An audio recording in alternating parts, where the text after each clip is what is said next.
नमस्कार दोस्तों, आज बात करेंगे देश के अन्नदाता के बारे में। जी हाँ, वही अन्नदाता जो पिछले 40 दिनों से आंदोलन कर रहा है और सड़कों पर है।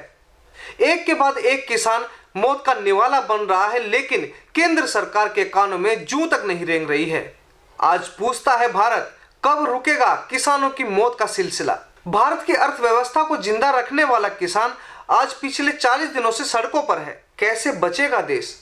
ये एक दीगर सवाल है जिसका जवाब भविष्य के गर्भ में छिपा हुआ है। जवान सरहदों पर अपनी शहादत दे रहा है और देश का अन्नदाता हमारा किसान राष्ट्रीय राजधानी दिल्ली में अपने प्राण न्यौछावर कर रहा है। वो किसके लिए? वो हमारे हक की लड़ाई लड़ रहा है।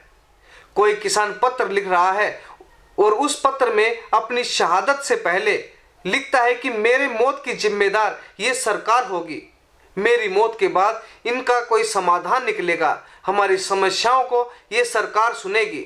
लेकिन सरकार के कानों में जूं तक नहीं रेंग रही है।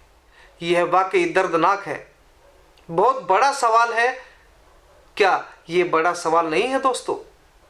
क्या हमें इसके ऊपर गंभीरता से विचार नहीं करना चाहिए? ये काम मैं आपके ऊपर छोड़ता हूं। इस पर आप क्या समझते हैं? आप कमेंट बॉक्स में मुझे लिखकर जरूर बताएं। किसानों ने अपनी मौत को गले लगा लिया। ऐसे किसान भी हैं जो कर्ज लेते हैं, चुका नहीं पाते हैं और आत्महत्या कर लेते हैं। इनकी बहुत लंबी फहरिस्त है, एक लंबी सूची है इन मरने वाले किसानों की। सवाल तो बड़ा है लेकिन जवाब तो गौण है। बातों का सिलसिला चलता है लेकिन परिणाम शून्य निकलता है। आज भी बातचीत होनी है। देखने वाली बात होगी कि क्या इसका परिणाम निकलता है। आखिर यह बातें, आखिर यह सिलसिले, आखिर यह हालात कब संभलेंगे? जो धरती माता से अन्न उगाने वाला किसान आज अपनी ही चुनी हुई सरकार के सामने हाथ फैलाकर अपने हक मांग रहा है। अब देखना यह है कि आज जो बातचीत का दौर चलेगा उसका क्या परिणाम निकलना है। इतना आसान नहीं है क्योंकि ये जिंदगी और मौत का सवाल है। आज जिंदगियां मौत में बदल रही हैं। इंसान किसके लिए कर्म करता है? जिंदगी के लिए, लेकिन जिंदगियां तब मौत में तब्दील हो रही हैं। यह दर्दनाक हालात बनकर हमारे सामने खड़े हो गए हैं। आज हमारी अर्थव्यवस्था इतनी चरमरा गई है कि -24 पहुंच गई है। हम किस दौर से किस दौर में आ गए हैं। आज लोगों के सामने गंभीर संकट आ खड़े हो गए हैं। समझने की जरूरत है। अगर आज भी नहीं संभले तो यकीन मानिए इसके परिणाम बहुत ही भयानक होंगे। फिर तो भगवान ही मालिक है।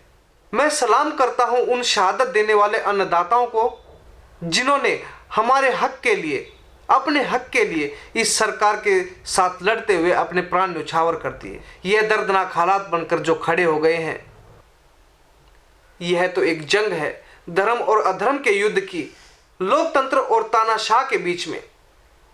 यह सवाल जो आज जवाब मांग रहे हैं, क्या परिणाम होते हैं? किसान अपने अस्तित्व की लड़ाई लड़ रहे हैं। यदि इनको आज समाधान नहीं मिला तो इनका अस्तित्व खत्म हो जाएगा। जो कभी समय सरमाईदार अपनी मुट्ठी में कैद कर रखते थे, किसानों को मजदूर बनाकर रखते थे। दोस्तों, इस पर आपकी क्या राय है? आप हमें कमेंट करके जरूर बताएं। जय हिंद, वंदे मातरम।